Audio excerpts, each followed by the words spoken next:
పవన్ కళ్యాణ్ కోసమే వర్మ గారు సీటు కూడా త్యాగం చేశాడు. అయితే కూటమి అధికారంలోకి వస్తే ఎమ్మెల్సీ పదవి ఇస్తామని చెప్పేసి చంద్రబాబు నాయుడు గారు హామీ ఇచ్చాడు. కానీ ఆ హామీ ఇప్పటివరకు నెరవేరలేదు. పిఠాపురం పర్యటనలో పవన్ కళ్యాణ్తో కలిసి అభివృద్ధి కార్యక్రమాలకు శంకుస్థాపన చేశారు వర్మ గారు. అయితే ఈ కార్యక్రమంలో వర్మ గారికి అవమానం జరిగింది. అతని మీద పోలీసులు దురుసుగా ప్రవర్తించారు. ఆ వీడియో కూడా సోషల్ మీడియాలో బీభత్సంగా వైరల్ అవుతుంది. పవన్ కళ్యాణ్ అంబేద్కర్ భవన్లో జరిగినటువంటి కార్యక్రమంలో మహిళలకు కుట్టు మిషన్లు, రైతులకు వ్యవసాయ సామాగ్రి పంపిణీ చేశారు. అయితే తెలుగుదేశం పార్టీ నేత వర్మ గారు అక్కడికి వస్తున్న క్రమంలో పోలీసులు వీఐపీలకు అనుమతి లేదంటూ ఆయన్ని అడ్డుకున్నారు. దీంతోనే పోలీసులకు వర్మ గారి మధ్య స్వల్పంగా వాగ్వాదం కూడా జరిగింది. ప్రస్తుతం ఈ వీడియో సోషల్ మీడియాలో బీభత్సంగా వైరల్ అవుతుంది. అయితే ఇదే వర్మ తన ఎక్స్ ఖాతాలో నుంచి స్పందించాడు. రాష్ట్రంలో ఇంకా వైఎస్ఆర్ కాంగ్రెస్ పార్టీ అధికారంలోనే ఉందన్న భ్రమలో ఓ జిల్లా పోలీస్ అధికారి తెలుగుదేశం పార్టీ జెండా అంటే అంత చిన్న చూపా, అయినా క్రమశిక్షణతో భరిస్తున్నాం అనేసి వర్మ గారు ట్వీట్ చేశాడు. దీనికి సంబంధించి పోలీసుల మీద వర్మ గారు ఆగ్రహం కూడా వ్యక్తం చేశాడు.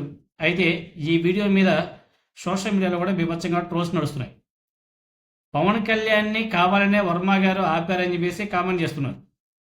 ఇక్కడ గమ్మత్ ఏమంటే ఆపింది కూటమి ప్రభుత్వానికి సంబంధించినటువంటి పోలీసు అధికారులు. అక్కడ వచ్చింది కూటమి ప్రభుత్వం యొక్క డిప్యూటీ సీఎం. కార్యక్రమం జరిపించేది ఆయన, వెళ్ళింది ఈయన. అక్కడ ఆపింది పోలీసు అధికారులు. పోలీసు అధికారులు అంటే ఎవరు? కూటమి ప్రభుత్వానికి సంబంధించినటువంటి అధికారులు.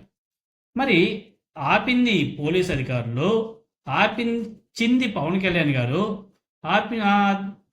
మన వర్మ గారిని. కానీ ఆయన ట్వీట్ చేసిన మాత్రం వైఎస్ఆర్ కాంగ్రెస్ పార్టీని ఉద్దేశించి. మనకది అర్థమే కావడం.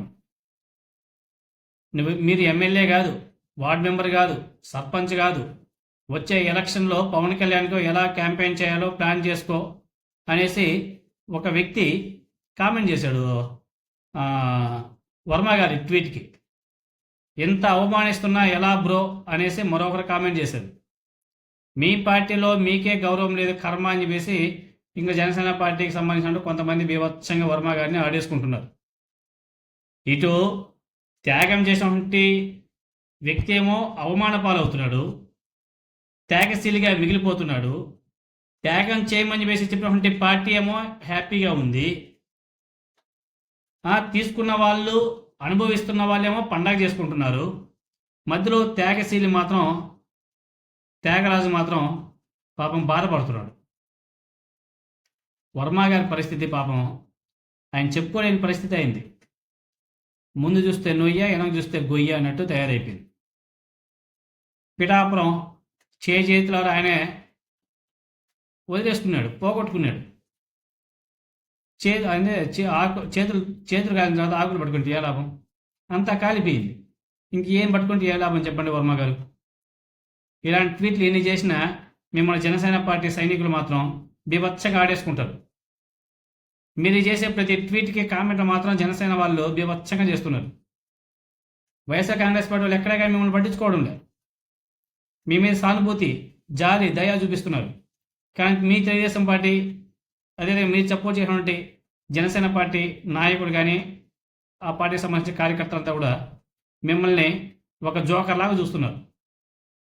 అంతో ఎంతో మీ మీద ప్రేమ ఉందంటే అది వైఎస్ఆర్ కాంగ్రెస్ పార్టీ నాయకులకే. చాలా బాధపడుతున్నారు వాళ్ళు మిమ్మల్ని చూసి. ఇంత త్యాగం చేసినట్టు మీకు ఆ పార్టీలో, ప్రభుత్వంలో అసలు మీరు ఎలా అసలు జీర్ణించుకోగలుగుతున్నారో మనకైతే అర్థం కావట్లేదు. ఎనీహౌ పాపం వర్మ గారి ట్వీట్ చూస్తే జాలి, దయ అవి తప్ప మనం చేసేది ఏం లేదు.